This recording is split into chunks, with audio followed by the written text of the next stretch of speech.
Let us now link up with our crew in Kano to speak with our distinguished guest, Tanko Yakasai, renowned politician and human rights activist, a former liaison officer to President Shehu Shagari, and a founding member of Arewa Consultative Forum, a political pressure group. Yakasai has for years been a standout voice on government policies and programs. At the moment, a lot has beset the polity, including an unstable currency and government's attempt to revamp it, albeit at a high cost to the citizens, and the seemingly unending scarcity of petrol. He joins us now from Kano. Good morning, Alhaji Yakasai. Good to have you join us on the morning show today. Yeah, good morning to you and thank you, our listeners. Thank you. Thank you so much, sir. Well, let's start this way. Yeah, most welcome. Thank you. We know your position as far as your choice of who should be the president of Nigeria by May 2029 is concerned. I'm sure that every Nigerian knows that you are supporting Asiwaju Bola Ahmed Tinubu of the APC. And you have made your position known recently about what you termed the reluctance of President Muhammadu Buhari in coming out full force to campaign for Asiwaju Tinubu. But it has turned out that the president was in Bauchi with him at the rally. He was in Kano. They even visited the emir together.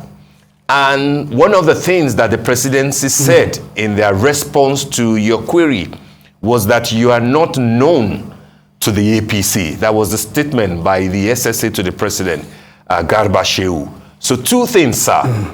Are you satisfied with the way that the president personally has responded in coming out, not just to campaign for Asiwaju Bola Ahmed Tinubu, but to emphasize the fact that this is the man who will succeed him? And are you known to APC? Are you a member of APC? What's your interest in the candidacy of the APC? Talk to us about those two, sir. Well, good morning. I said it many times that I do not belong to any political party.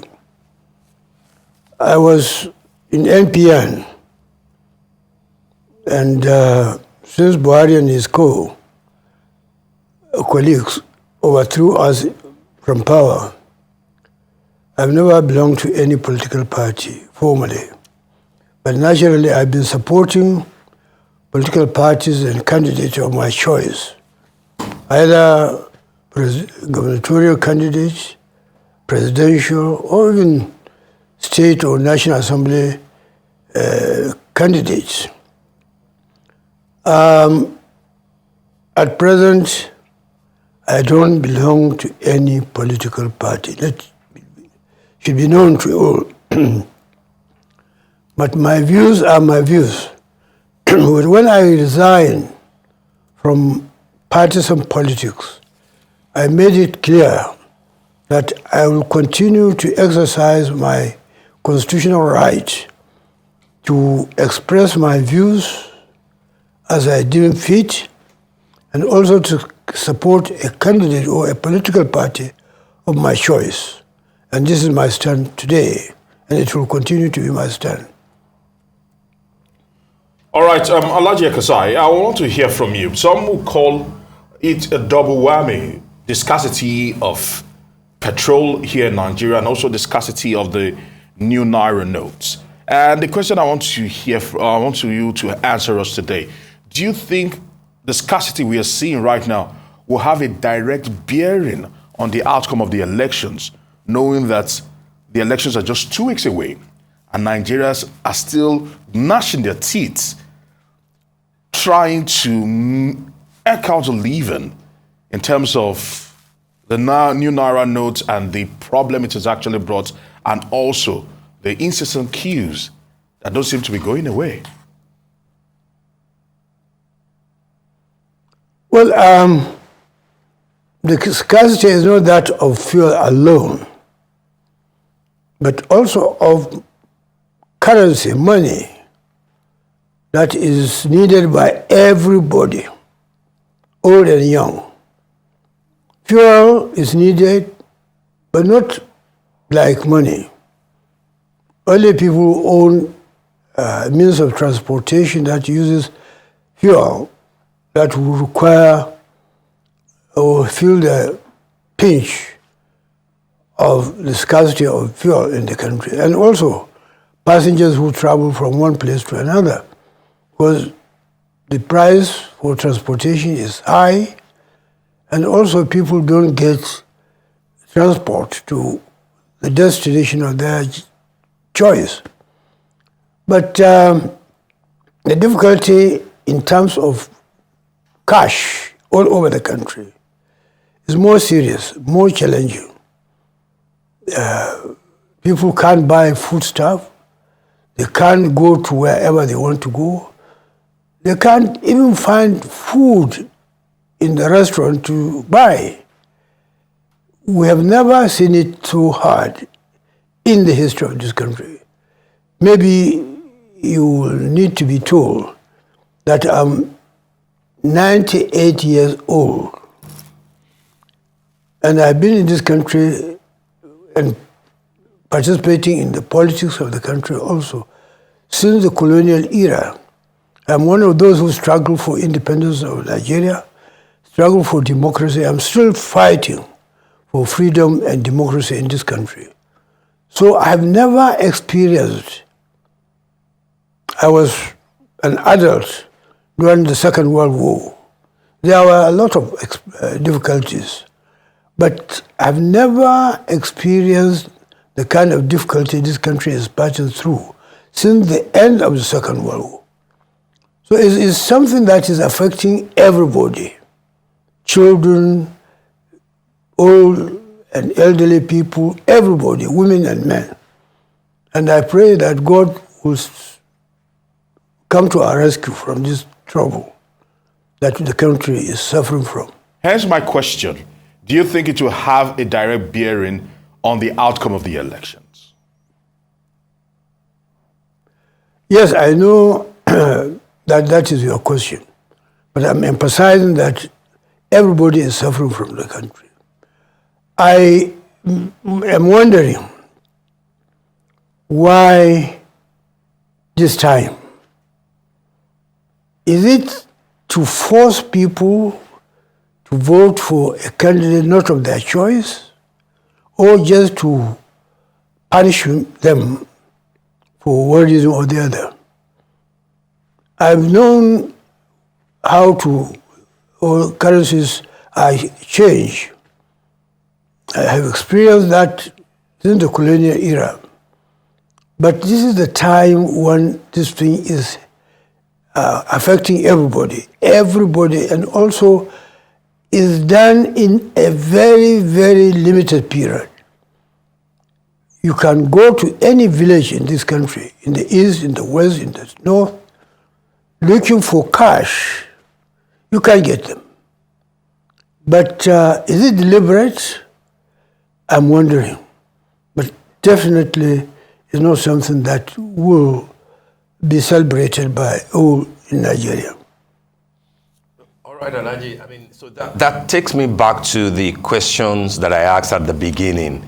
Are you convinced now that the president is fully in support of the candidate of the party by what he has demonstrated after you raised those observations, going to the campaign with Asiwaju Bola Ahmed Tinubu in Bauchi, even though there were technical glitches there, he was not able to address the crowd, but he was in Sokoto, and we understand that for the grand finale in Lagos, he will most probably join Asiwaju in Lagos.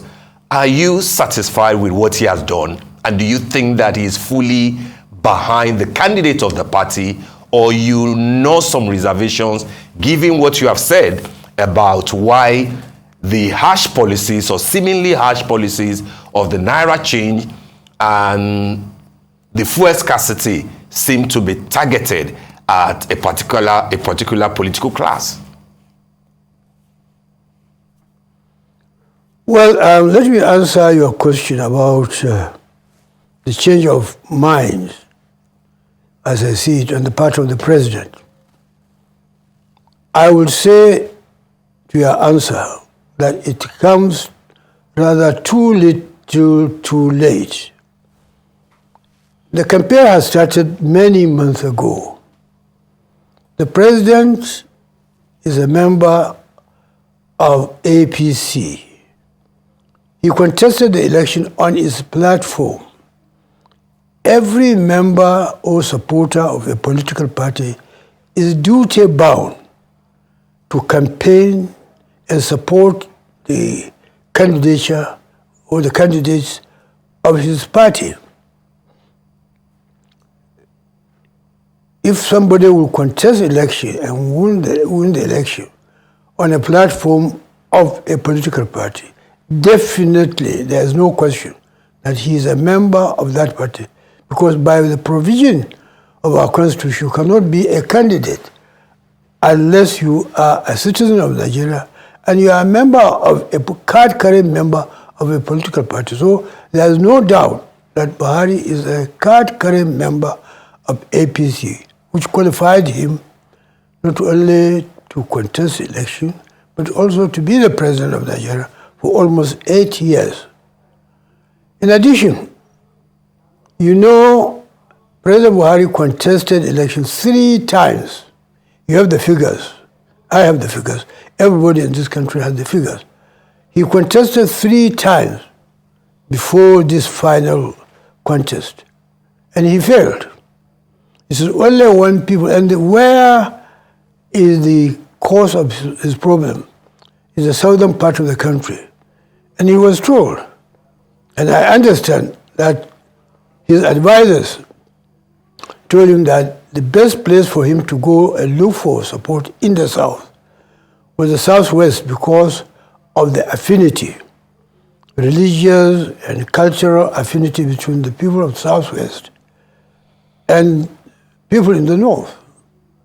Every northerner is going about in Babariga. The same Babariga or kind of Babariga you find in Yoruba land. In the whole of southern part of the country, the only area where you have people wearing Babariga is in the western part of the country. Of course, including Edo and Delta, who were part of western region before the creation of states. So the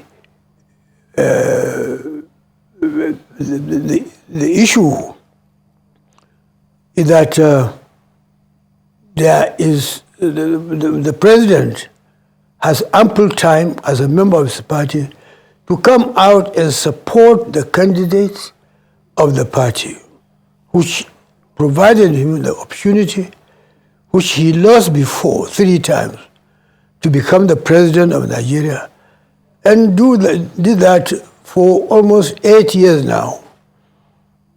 I see no reason why it will be at the tail end of the campaign that the president will start coming out. And even if you look carefully at it, the president did not start mentioning the name of Tinubu until just a few days ago. I think in 2 or 3 occasions. In previous occasions, he will go and raise his hand and shout the slogan of APC, and that is the end of it. I know that my criticism of his lukewarm attitude towards Tinubu's candidature may have some bearing in his change of mind, but definitely it happened. He didn't support Tinubu, or he didn't come out to support Tinubu by mentioning his name, by asking voters to vote for him until recently.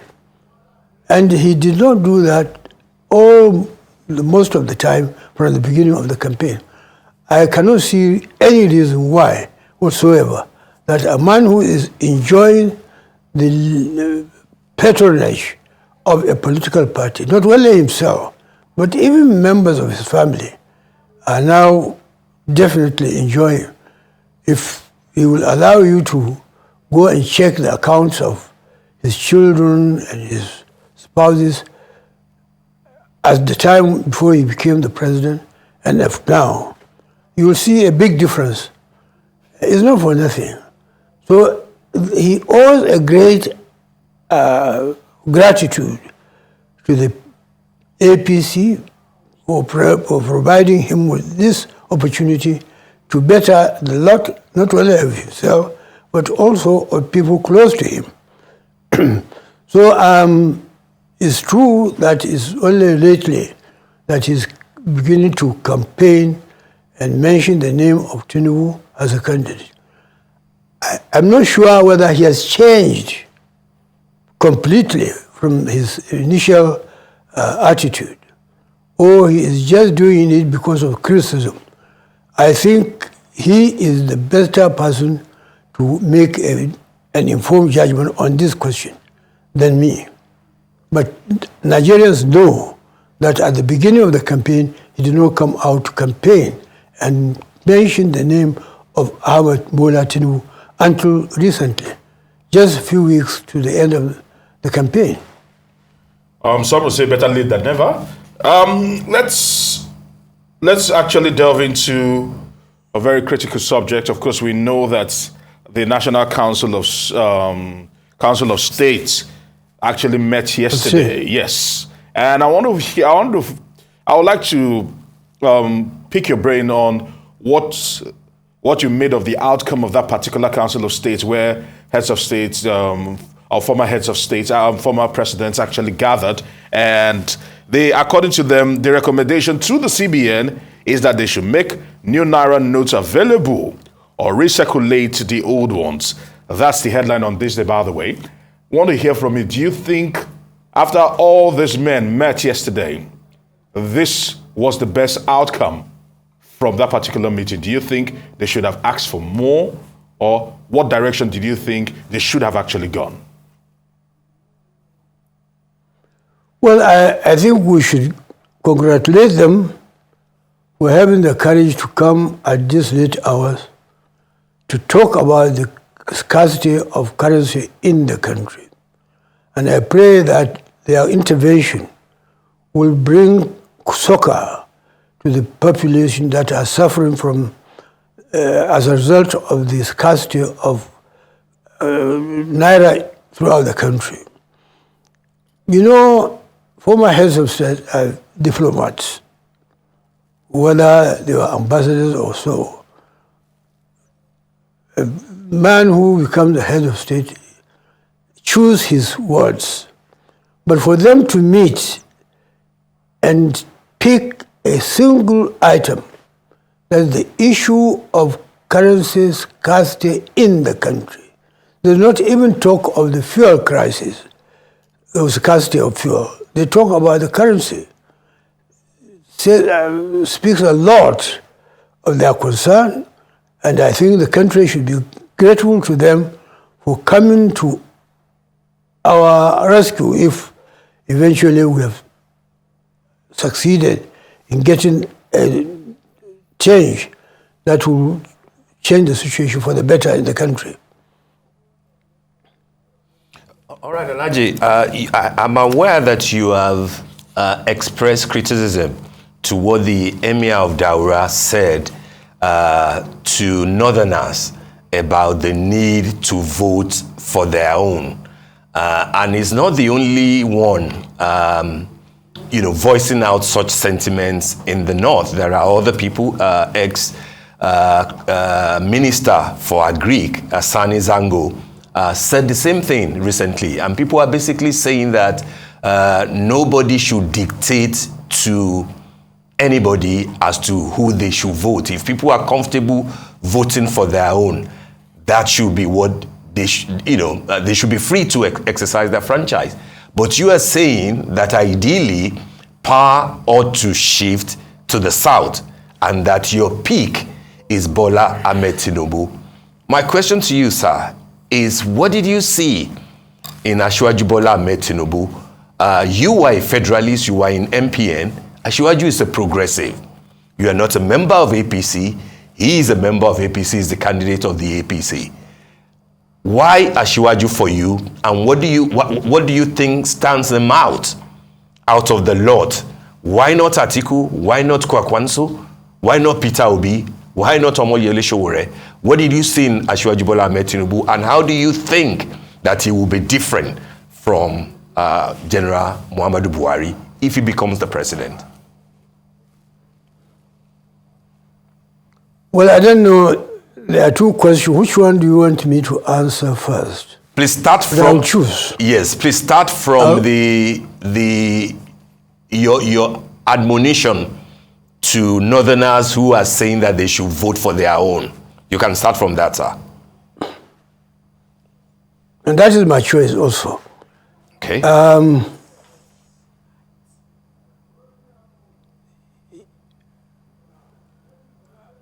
We can hear you. You can go ahead. We can hear you. You know, can I go? Oh, okay.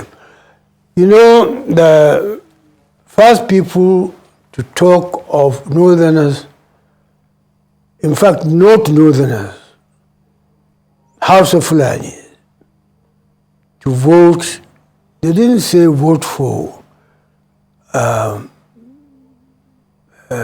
Atiku, but they say vote for your own. In Hausa, naka nakani, that your own is your own choice, should be your own choice. Then when these two gentlemen who led that campaign were my colleagues during the era of General Yakubu Gowon leadership. They were state commissioners in the old Kaduna state, two of them. I was commissioner in Kano state at that time. And I was commissioner for 8 years in Kano state. Started as commissioner for information and ended up as commissioner for finance for 3 years. So we were colleagues. I listened to them, but I felt that it was a campaign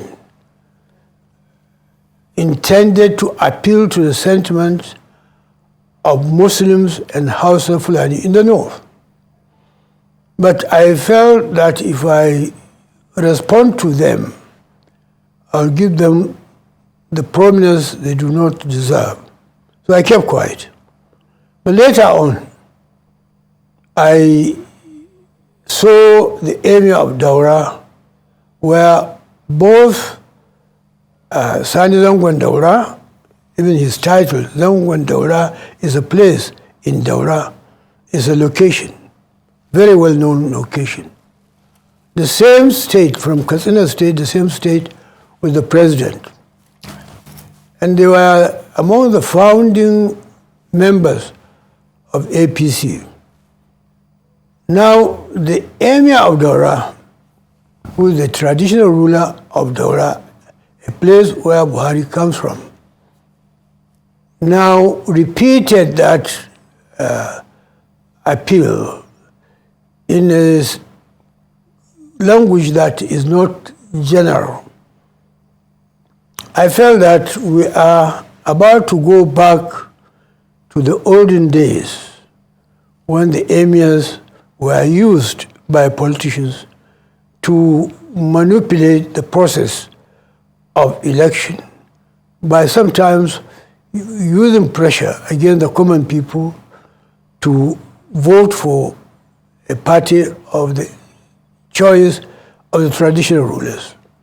So I felt that my concern was that we are beginning to go back to the old trajectory where the traditional rulers were the campaign agents of a political party.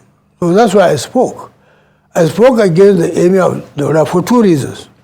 One, because being an emir, he should be the father of all. And even in the smallest village in Daura, the community belonged to different political parties, not to talk of Daura or Katsina or the whole country. And his appeal will not be confined to the people of Daura. It will be spread. It will spread to all parts of Nigeria where Hausa-speaking people are residing. In fact, even to the neighboring countries of Niger, where we have a large chunk of population of that country who are Hausa-speaking people. So I felt that that will look like a beginning of introducing or recruiting traditional rulers to campaign for APC. It will be a very bad thing because I suffered from it. I am one of the most persecuted politicians in Nigeria that I know of. I've been to prison because of my political views 10 times. 10 times. I am not aware of any single politician who has been to prison 10 times other than me. And I did that in Kano. And most of the people who are about my age, I know they have gone, but those of them who are my juniors and my children are aware of this. At one time, I was not only arrested, but also my wife was arrested. My own biological father was arrested, taken to police station for my own views. And the offense or crime committed by my father was not that to compel me to change my political views and support the governing party, the MPC. Yet, he resisted them, we all resisted them. Eventually, we remain, stick to our gun until the end of the First Republic. So I fear that although the emirs don't have the same power, but they are still respected, being respected, and I feel that if they will be recruited, it will not only be a disgrace to their position as traditional rulers, but it will be dangerous because the politics we are now playing is different from the politics of the past. Now people attack political opponents with even dangerous weapons. Emirs will soon be in trouble to even tour their own emirates to attend to their subjects. So I got concerned and I decided that I should intervene, and that was the reason why I intervened at that time. All right, Alhaji, so if you could... I hope yes. that I hope it has helped in, making General Buhari to change his trend. And I hope the other traditional rulers, not only in the north, but in the whole country, will make sure that they do not make themselves available for attack by members of rival political parties. All right, Alhaji, if you can quickly also address the second question. Why Tinubu for you? What you think he would do differently and what you would like him to do differently from what Buhari has done in 8 years? Because these are hard times, these are trying times for Nigerians. Well, the first time when a minister was appointed to look specifically over the administration of Lagos was one late Alhaji Muhammadu Ribadu was appointed as Minister for Lagos Affairs in the First Republic under Sir Abubakar Tafawa Balewa. Since then to date, I can't count the number of people who ran the affairs of Lagos, from ministers to governors after the creation of states. But I have not been to Lagos. I stayed in Lagos for almost 5 years when I was special assistant to President Shehu Shagari throughout his first tenure. So I was a resident, a Lagos resident for those 5 years, 4 or 5 years. So recently, a son of my old late friend invited me to Lagos. He's a title holder. He's the chief of Fulani in Lagos. His traditional title is Sarkin Fulani, Bambado. I didn't know him personally, but he knew that I was a friend of his late father, because his late father was a friend of Alhaji Abubakar Tafawa Balewa and also Ribadu, the first minister of Lagos State. So they decided to invite me to attend the celebration of the anniversary of the accession of the Sarkin Fulani to the throne of his father. I've never met him, but I said because of my relationship with the father and because of taking me singularly from the north to go and become the guest of honor, special guest of honor on that occasion, I'll go. So I went. So when I went, they sent a car to pick me at the airport and took me to the hotel. They rented for me. And after I settled down in the hotel, I realized that I have more time to stay before it is dark. So I asked the driver if he is familiar with Lekki. Lekki is a place where I have been hearing of, but I've never been to it. And it will interest you to know that an Oba in Lagos, in Lekki, is married to my own biological daughter, but I've never been there. So when I settled, I asked the driver to take me if he's familiar with Lekki. He said he was staying there. So he took me, so we went round. I saw a lot of development. I've never heard of Lekki.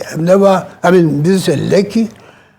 But he took me all, I said, I'm not going to anybody's house, but take me around just to see the place.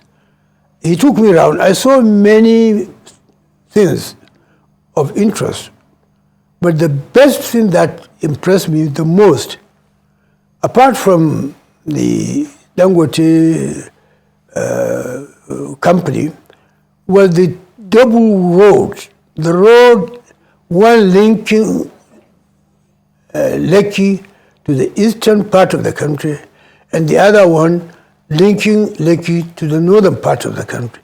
I was very much impressed. 2 lanes, one going out, the other one coming in, and the other one likewise. I stayed in Lagos, like I said. I know one of the biggest headache for a Lagos resident was the issue of traffic congestion, which they call go slow in Lagos. You have to wake up early in the morning to go to your workplace, and it will take you 2 to 3 hours from your place, particularly for people who are residing at Ikorodu or Agege and the rest of outer spaces.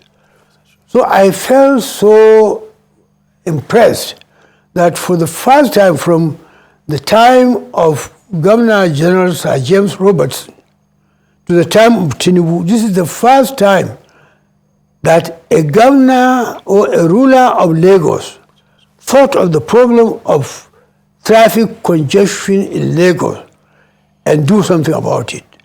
The Lekki that provided space, Lagos is a place where you don't have space for enough space, but to create these 2 ways traffic in Lagos is an imagination that all the previous leaders in Lagos did not, for whatever reason, think of.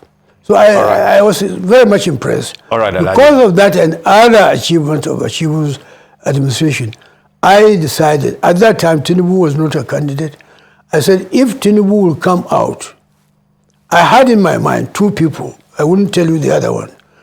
Tinubu happened to be one of the two people I had in my mind, that whenever they come out, if they are contesting, my vote will be to one of them, but I will vote for whoever among them decided to come and ask for my support in the first place. And Tinubu happened to come to my house in Abuja, and informed me that he is contemplating to contest. And he said he didn't even tell Buhari when he told me that he wanted to contest and he needed my support. And I told him that from that time on, I will continue to support him. I owe Buhari no allegiance, gratitude. I owe allegiance to him. But I owe more gratitude to Atiku and Kwankwaso. They have done favors that nobody ever has done for me, like they did to me. But it's not a question of your personal relationship with the man. It's what you think you can do. All right, Alhaji, that's really very good, because you took sufficient time to build your case, and you went into the argument of who developed Lagos, whose Lagos are we talking about? You from what I can gather, from what you have said, you're basically attributing most of the recent successes in Lagos to Asiwaju Bola Ahmed Tinubu. The jury is still out on that aspect. I'm sure, as you know, people will extend that to the former governor Alhaji Lateef Jakonde. People will also say that a lot, those that Asiwaju mentored have also done very well. But we appreciate your what you have said and why you would prefer Asiwaju Bola Ahmed Tinubu to the other candidates, Atiku Abubakar, Rabiu Kwakwanso, and Peter Obi, among the other ones. We thank you so much for joining us on the morning show today. If you can oblige me for 1 minute. That's fine, sir. Go ahead, sir. 1 minute, sir. 1 minute, sir. Yes, please go ahead.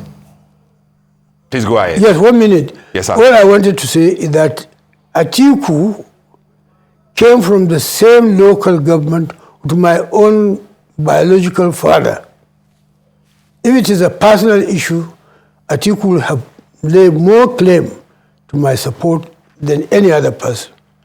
Kwankwaso was my governor, and he took my own biological son and appointed him as a commissioner in his government when he was governor of Kano State. So if it is a personal matter, they have more right to claim for my support than Tinubu. I've never had any favor from Tinubu as a governor of Lagos State.